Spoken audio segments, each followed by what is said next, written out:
The war between Russia and Ukraine has now been raging for over 3 years, and during that time, ODN has followed the ever-changing situation on the front lines.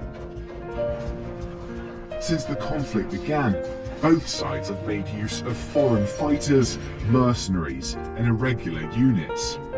Brits, Americans, and nationals from many European countries are known to have fought for Ukraine, despite governments advising against direct involvement.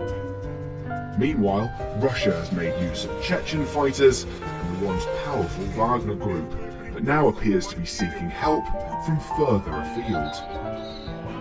The use of North Korean and potentially even Chinese soldiers on the battlefield has caused an international stir and shows the potential for further global escalation.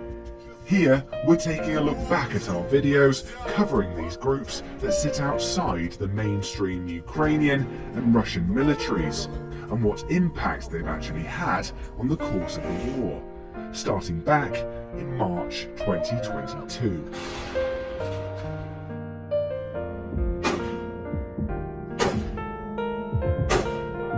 Two young Brits are among the thousands of foreign fighters who have flocked to Ukraine to battle against Russia's invasion. Mark and Simon, who are both in their early 20s and wish to remain anonymous, signed up to the Georgian Foreign Legion. Mark and Simon say they are willing to stay and fight in Ukraine for as long as it takes. But with the battle in full swing and the Russians fast approaching, it's anyone's guess how long that will be. Russia may be ramping up its invasion of Ukraine, but on the ground a sinister secret is making itself known. Emerging from the shadows are a Kremlin-funded private military company, known for its heinous acts in war zones like Syria and Venezuela. Moscow has deployed up to 1,000 mercenaries from a paramilitary organization known as the Wagner Group.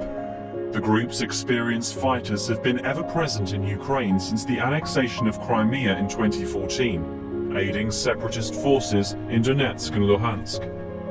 Named after Adolf Hitler's favorite musician, the Wagner Group has been accused of war crimes for allegedly murdering prisoners in Libya. And under the cover of plausible deniability, these private companies help keep Russia's military operations and their exact number of losses secret. And once this information reached the Ukrainian government, Kiev then declared a 36-hour hardcore battalion has been supporting Ukrainian armed forces in the Donbass region for close to a decade. It's accused of fostering neo-Nazi ideologies, which have been referred to by Vladimir Putin as one of the motives for what he calls the denazification and demilitarization of Ukraine. Its 900 fighter-strong unit has fought on the front line in Donetsk since Russia's first invasion in 2014.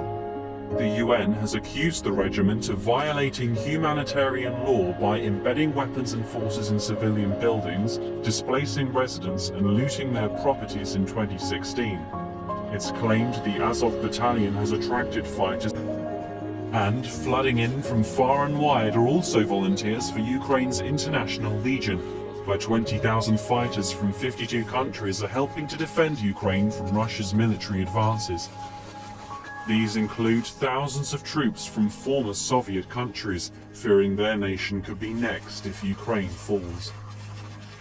The British Army says a number of its soldiers have disobeyed orders and gone AWOL, fearing they've also joined Ukraine's fight.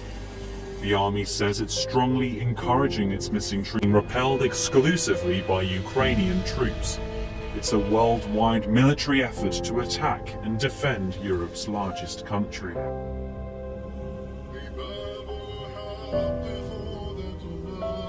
This footage allegedly shows Chechen fighters engaged in the fierce battle for Mariupol, commander among the dead. Elite Chechen units were allegedly recruited for failed attempts to assassinate Ukrainian leaders in the first 48 hours of fighting. But with the Russian advance stalled, it would appear that their mission has failed less than a month after Putin's order to invade. Many fighters are reportedly making their way back to Chechny's capital of Grozny after suffering heavy losses. In another humiliating move, Ukraine's security service even started referring to Kadyrov's army as TikTok troops because of the footage they continue to post on social media. Kadyrov himself also regularly, but with little concern for the opinions of his people, it's unlikely this is the last time the brutal leader will put them at risk.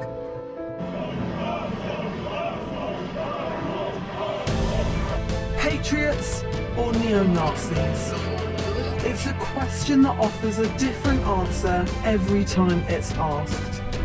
To Ukraine, the ragtag group of volunteer fighters that make up the Azov battalion uniforms feature symbols that are now associated with Nazi Germany and neo-Nazis. In 2010, the battalion's first commander and former Ukrainian politician Andriy Beletsky say against Semite-led Untermenschen, or subhumans. 5 years later, then spokesperson for the regiment Andriy Dyachenko said that 10 to 20% of Azov's recruits were Nazis. The group has also fallen foul of the United Nations, who in 2016 published a report accusing the battalion of raping and torturing detainees in the Donbass region.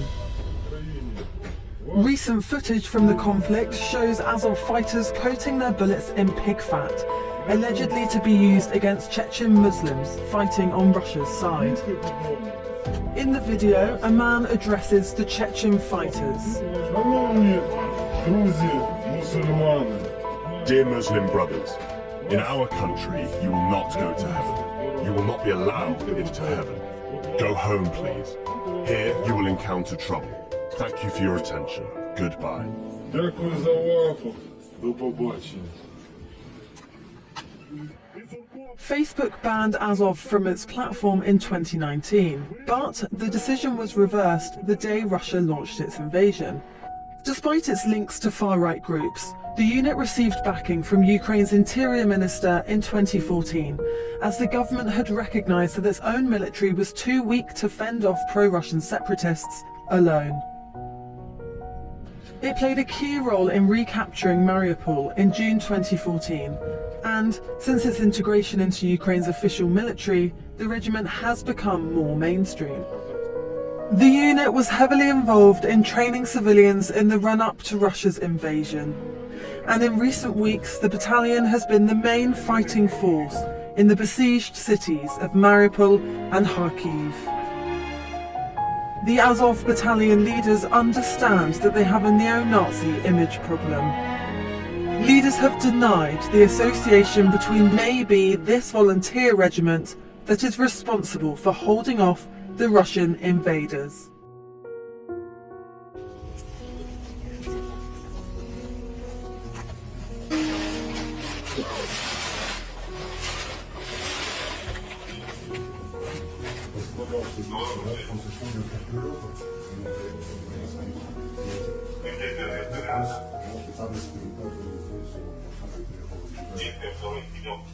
Контракт закончен.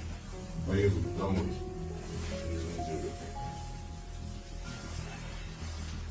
Надо готовиться к отправке.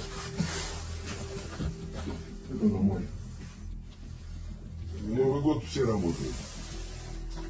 Евгений Викторович, а перебрасывали, да? Ну, то есть, первое, особенности, да.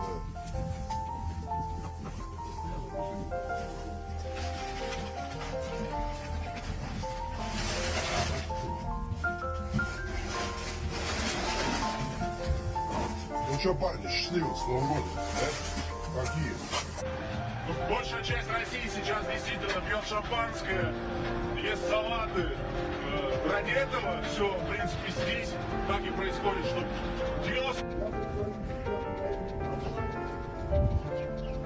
Наверное, слышали, ЧВК Вагнер называется.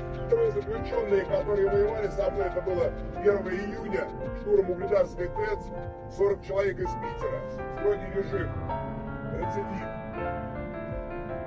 40 человек зашло в окопы противника, вырезали его ножами, было 3 погибших, 7 раненых. Из 3 погибших одному было 52 года, от всех до лица.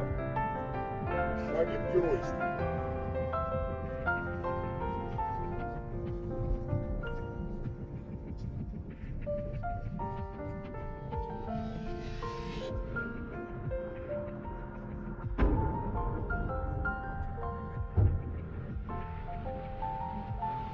Putin's woes.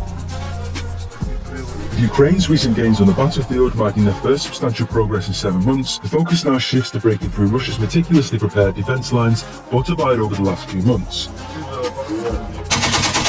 As tensions continue to escalate and the situation remains highly volatile, both sides are on high alert.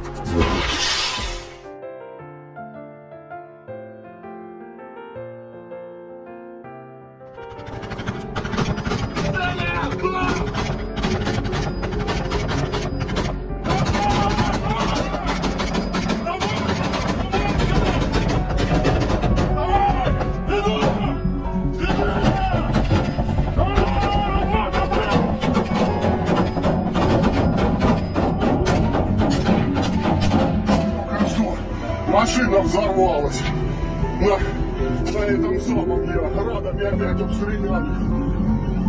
Просто караул. Ладно, побежал я людям помогать.